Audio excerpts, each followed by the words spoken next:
बागेश्वर धाम के पीठाधीश्वर धीरेन्द्र शास्त्री ने नेपाल में हुई हिंसा पर बड़ा बयान दिया है। उन्होंने काठमांडू में आयोजित एक कार्यक्रम में नेपाल के युवाओं से कहा, जोश में होश ना खोएं, हमें अपने देश को बहुत आगे लेकर जाना है और ये तभी संभव होगा जब हम धैर्य और शांति के साथ काम करेंगे।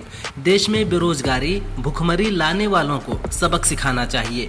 युवा क्रांति के लिए विचारों का रास्ता चुनें, न कि युद्ध का।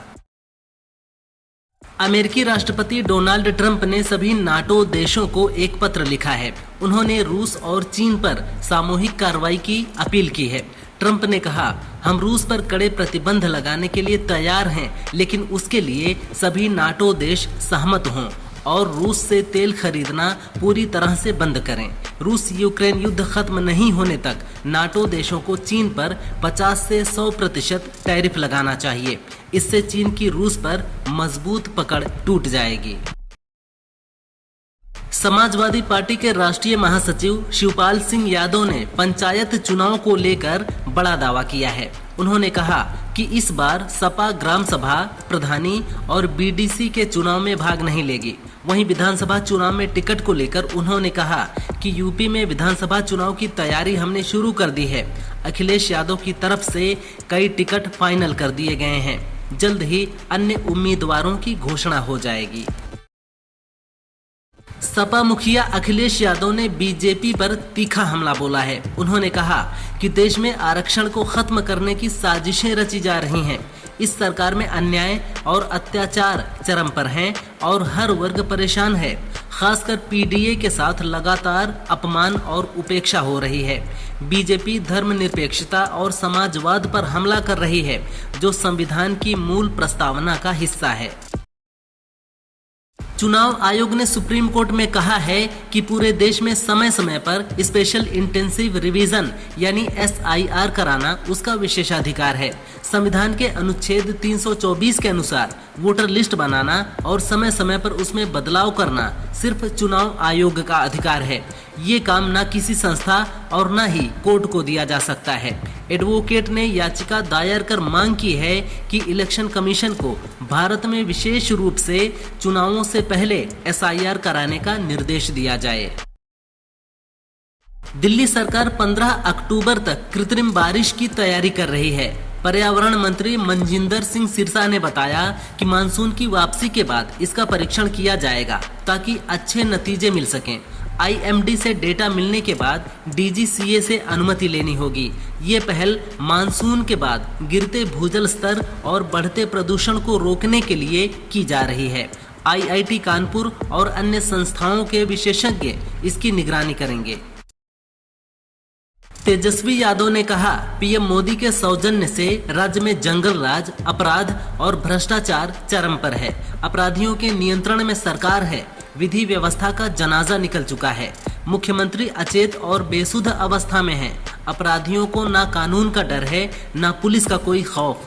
तेजस्वी ने ये बयान सिवान में पुलिस संरक्षण में अपराधियों की गोली से मारे गए लाली यादव के परिजनों से मुलाकात के दौरान दिया।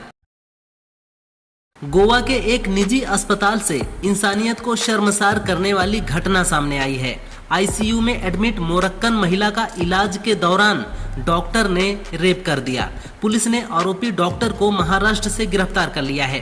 पुलिस ने बताया कि आरोपी वारदात के बाद गोवा छोड़कर भाग गया था और बचने के लिए महाराष्ट्र के सोलापुर में छिपा था। आरोपी के खिलाफ दुष्कर्म के मामले में FIR दर्ज कर उसे गिरफ्तार कर लिया गया है। सुशीला कार्की नेपाल की पहली महिला प्रधानमंत्री बन गई हैं। शपथ ग्रहण के साथ ही उत्तर प्रदेश में उनकी चर्चा जोरों पर है। बता दें, सुशीला का उत्तर प्रदेश से गहरा नाता है। सुशीला ने 1975 में BHU से पॉलिटिकल साइंस में मास्टर्स डिग्री प्राप्त की थी। साथ ही उनका पारिवारिक जीवन भी काशी से गहराई से जुड़ा रहा है। पढ़ाई के दौरान उनकी मुलाकात दुर्गा प्रसाद सुवेदी से हुई, जिनसे बाद में उन्होंने शादी कर ली। मिजोरम में पीएम मोदी ने कहा, हमारी नीति और आर्थिक कॉरिडोर में मिजोरम का एक बड़ा रोल है। यहाँ के लोगों ने हमेशा योगदान दिया है। त्याग और सेवा, साहस और करुणा, ये मूल्य मिजो समाज के केंद्र में है। लंबे समय से हमारे देश की कुछ राजनीतिक पार्टियां वोट बैंक पॉलिटिक्स कर रही हैं, जिन्होंने मिजोरम को अनदेखा किया। लेकिन आज मिजोरम फ्रंट लाइन में है। आज मिजोरम विकास यात्रा में महत्वपूर्ण भूमिका निभा रहा है। मध्य प्रदेश के मंदसौर में प्रदेश के मुख्यमंत्री मोहन यादव हादसे का शिकार हो गए। वो यहां गांधी सागर फॉरेस्ट रिट्रीट में कुछ योजनाओं का उद्घाटन और समीक्षा करने गए थे। इसी दौरान वो हॉट एयर बैलून में सवार हुए। उड़ान भरने से पहले ही तेज हवाओं के चलते बैलून में आग लग गई। हालांकि मौके पर मौजूद कर्मचारियों ने उन्हें तुरंत बैलून से बाहर निकाला और आग पर काबू पा लिया। पड़ोसी देश नेपाल में नई सरकार का गठन होने पर पीएम नरेंद्र मोदी ने रिएक्ट किया है।